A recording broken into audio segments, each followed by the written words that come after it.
YouTube, we have a problem again. So YouTube essentially ghosted me when I asked for accommodations for a summit that I got accepted to. And this is funny to make a video about right now as I look at my Facebook memories, and there was talk about the first ever accessibility summit that was years ago. And YouTube promised that we would have more accessibility summits and more accessibility for creators and the like. Yeah, absolutely not. And YouTube's already shut my channel down into the shadow ban realm, so what more am I gonna lose doing this video? So a few months ago, I got an email that was about a summit and a workshop type of deal, if you will. It was a few weeks long, and we would be learning about YouTube Shorts and stuff like that. And you know, I figured, why not let me sign up for it, let me apply for it. Maybe I'll get picked, I can learn some stuff, see if we can liven things up around here, right? A short wait later, and I got an email saying that I was accepted to it. Pulled a London Tipton, went yay me, and you know, we started things up. I read everything, and there was talk about being there for workshops in person, if you were able to be there in person, but then there was talk about virtual sessions, so live broadcast and things like that. Me, being deaf, of course, the one thing I'm gonna do is say, hey, we need to get live captions on this thing for me, please. I can't remember if I asked for an ASL interpreter, but usually for things like this, I prefer captions, what with English being my first and native language and all. It might have been brought up as a just in case, but I know for sure that I asked about captions. Not the first time that YouTube has gotten captions for events, broadcasts, you know, that type of stuff. And I got an email back saying that they can't do captions. They cannot provide that accommodation for me as they cannot do it, which I know is a lie, because of course they could do it. They can do it remotely, they have done it remotely. They very much have the technology to be able to make that happen. And assuming that this was going to be on Google Meets, you can do it on Google Meets too.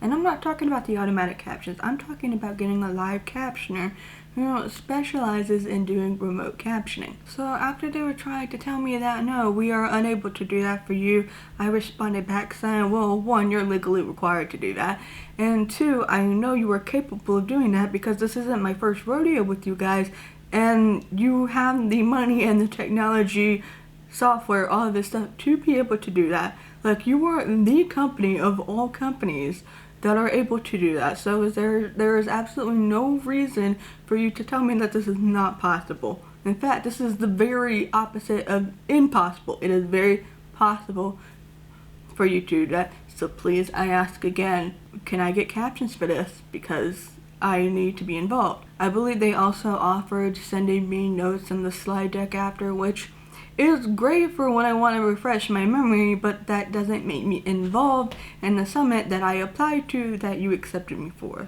So then I got an email back saying, alright, we'll see what we can do. And I said all of that nicely. I said that professionally, you know, I'm not just gonna be like, oh, well, that's okay, I can go without. No, I'm not gonna do that. So I get an email back that says, alright, we'll see what we can do. And you know, I'm nice, I like to be helpful from time to time. So I recently had connected with a live captioner on LinkedIn, and since I was in need of trying out some new live captioners anyway, I was thinking, well, let's see if I can't contact this person, find out their email, and then send it over to YouTube. So I asked the captioner, I said, hey, is this your email? She said, yeah, let me know if you have any questions. So I grabbed her email and I replied back to YouTube and I said, hey, let me help you out. Let's make things easier, you know.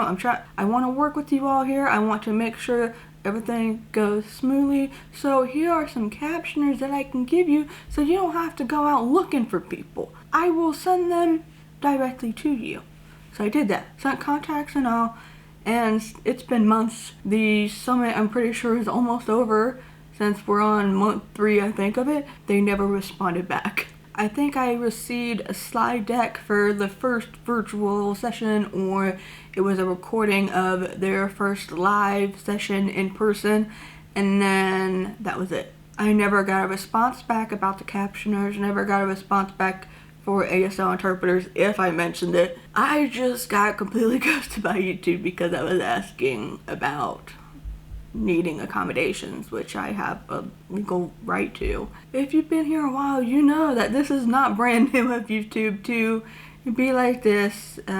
Creators, disabled creators, myself, others have had issues with them before in terms of accessibility. For example, community contribution with captions being taken away, while of course they had its issues, and I've covered that on this channel as well. It was something that was still needed. It made the platform more accessible, not only to viewers but to disabled creators. All of my recommendations, my pleads with them, talking about how this was important to have, all of that was pretty much ignored in favor for all the hearing creators that they also had at the table, saying that we don't think this is needed. Then that got taken away. Once that got taken away, they then moved on to censoring automatic captions, the swear words and stuff that would come up. Some of it I understood, for the fact that sometimes when you would say things, it would say slurs and stuff that was not actually said,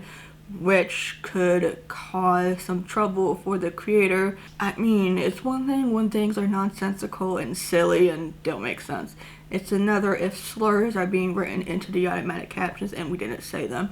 I had that issue with Twitch automatic captions, which is why I stopped using them, because I was not going to be able to see when that was happening, and it wasn't worth the risk, to be honest. But if the creator were to say the F word, the S word, any cuss word themselves in the audio and not even bleep it out, the automatic captions would put the word in brackets and an underscore. And I think now, from what I've been seeing in the last couple of days, it's just taken out entirely. I'm not sure if this is actually just the captions not picking up that the creator said something like that, or if it really is their new way of censoring it and trying to hide it and make it prettier. And then of course, again, like I mentioned in the beginning, there's the Accessibility Summit fiasco, where still a couple of us creators remember it, a couple of us disabled creators remember that, and we're still thinking, what on earth ever happened with that? And we never got word back about it. So yeah, that's a problem. And you might be wondering, well, Ricky, why are you still on YouTube? Why are you still using YouTube after all of these problems that you and other disabled creators have had? You know, other disabled creators have left, other marginalized creators have left because they were also having issues with this platform.